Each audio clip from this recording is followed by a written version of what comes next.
At 57, Mika Häkkinen finally reveals the three drivers he hated. Most you race at 200 miles per hour. You learn very fast who deserves respect and who never will. Mika Häkkinen did not arrive in Formula One to make friends. He arrived to win. And he did exactly that. 2 world championships, back-to-back, 1998 and 1999. A legacy built not on politics, not on team orders, not on favors, but on pure, cold, Scandinavian speed. But behind the quiet face and the calm voice, there was fire. There were drivers who pushed him to his absolute limit, men who crossed lines that champions never forget, who disrespected the code he raced by, who made every Grand Prix feel like a personal war. At 57 years old, Mika Häkkinen finally breaks his silence. 3 drivers, 3 grudges, secrets that stayed buried for decades. Some truths only come out when you have nothing left to prove. Before we reveal the names, we need to understand who this man really is. Because Mika Häkkinen's story is not just about winning championships. It is about surviving everything the sport could throw at him and coming back colder, sharper, and more dangerous than before. Mika Häkkinen was born on September 28, 1968, in Vantaa, Finland, a country that does not produce soft people, a country that builds champions in silence, in ice, in darkness. Racing was not handed to him. He earned every single step from Finnish karting tracks to the brightest stage in motorsport. By 1991, he was in Formula One. By 1993, he was at McLaren, the team that would define his legacy. But before the glory came the darkness. In 1995, at the Australian Grand Prix, Häkkinen suffered a crash so violent that doctors performed emergency surgery trackside just to keep him alive. Most men never return from that moment. Häkkinen came back and won the World Championship. Twice. That is the kind of man who holds grudges that never fade. Number 3. David Coulthard. On the surface, they were teammates. Same garage, same car, same engine. McLaren brought them together and the world assumed they would push each other to greatness. And they did. But greatness between 2 hungry champions never comes without fire. And between Mika Häkkinen and David Coulthard, that fire burned hotter than anyone inside McLaren ever admitted publicly. Coulthard was smooth, political. He knew how to work a room, how to speak to sponsors, how to make the right people feel comfortable. Häkkinen was none of those things.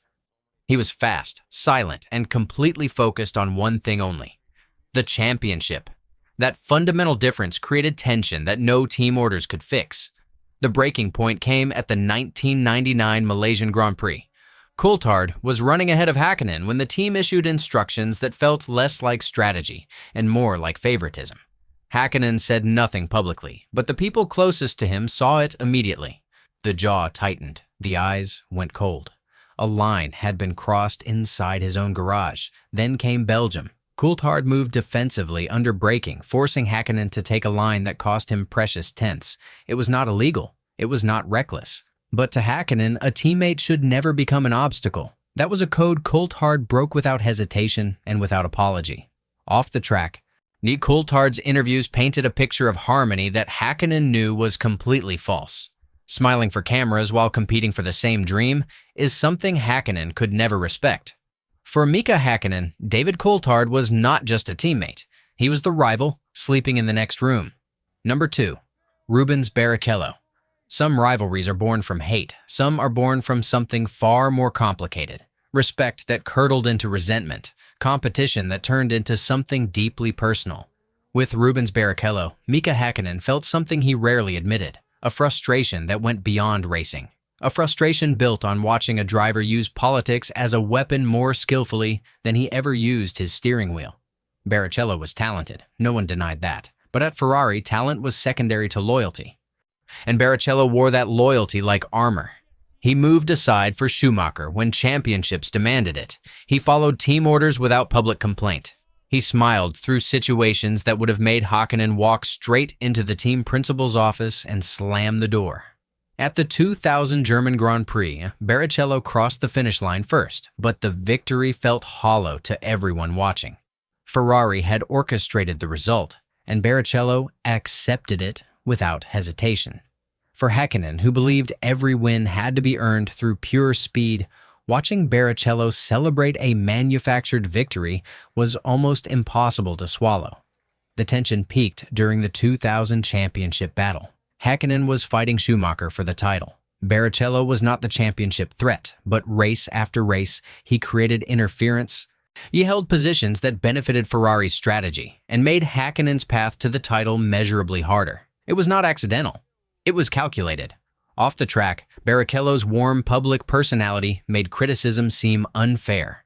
But Häkkinen saw through it completely. Behind the smile was a driver willing to do whatever the team demanded, regardless of what pure racing required.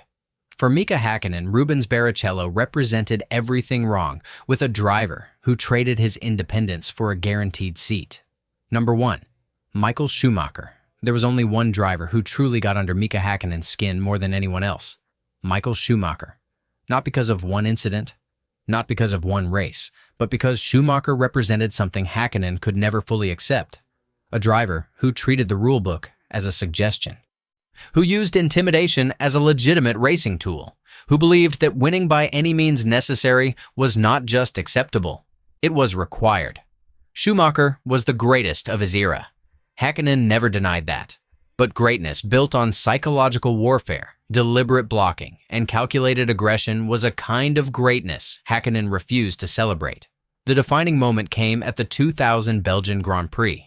Häkkinen executed one of the most breathtaking overtakes in Formula One history, splitting Schumacher and a backmarker at Raidillon at full speed. It was a move that told the entire world exactly who Mika Häkkinen was. But what the cameras never captured was what happened in the moments before that move. Schumacher had squeezed Häkkinen repeatedly, closing gaps that should never have been closed at those speeds. It was not racing. It was intimidation dressed in racing clothes. Then came Spa 1998, a collision that took Häkkinen out of a race he was controlling completely. Schumacher accepted no responsibility. His team accepted no responsibility, and the championship picture shifted in Ferrari's favor overnight. Off the track, Schumacher's mind games never stopped.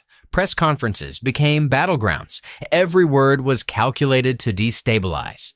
Häkkinen was not built for those games. He was built for the track, and Schumacher knew exactly how to exploit that difference. For Mika Häkkinen, Michael Schumacher was never just a rival. He was the one opponent who made every championship feel like it had to be stolen back from someone who would do anything to keep it. That is why Schumacher sits at number 1, not because he was dirty, but because he was brilliant and ruthless in equal measure. And Häkkinen could never fully forgive him for either. Mika Häkkinen walked away from Formula One in 2001. No dramatic farewell, no emotional press conference, just silence. The same silence he had always carried with him. The silence of a man who let his driving speak louder than any words ever could. But silence is not the same as forgetting. David Coulthard, Rubens Barrichello, Michael Schumacher. 3 drivers. 3 rivalries that shaped every corner he ever pushed through, every championship he ever fought for, every comeback he ever made after moments that would have broken lesser men. At 57 years old, Häkkinen no longer needs to protect anyone's feelings. The races are over. The politics are finished. Only the truth remains. He came from Finland with nothing but speed and will. He left Formula One as a 2-time world champion. Some men raced to compete. Mika Häkkinen raced to conquer. Mika Häkkinen's legacy was never built on noise.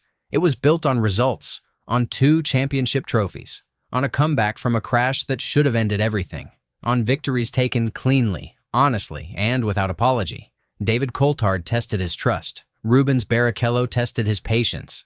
Michael Schumacher tested every single limit he had. And through all of it, Häkkinen never broke. He never lowered himself. He never stopped racing the only way he knew how, with pure, unfiltered speed. These 3 drivers were not just rivals. They were the fire that forged one of the greatest champions Formula One has ever seen. At 57 years old, the Flying Finn has finally spoken. The grudges were real, the pain was real, and the championships were real. If you want more untold stories from the greatest era of Formula One, subscribe now. The best stories are just beginning.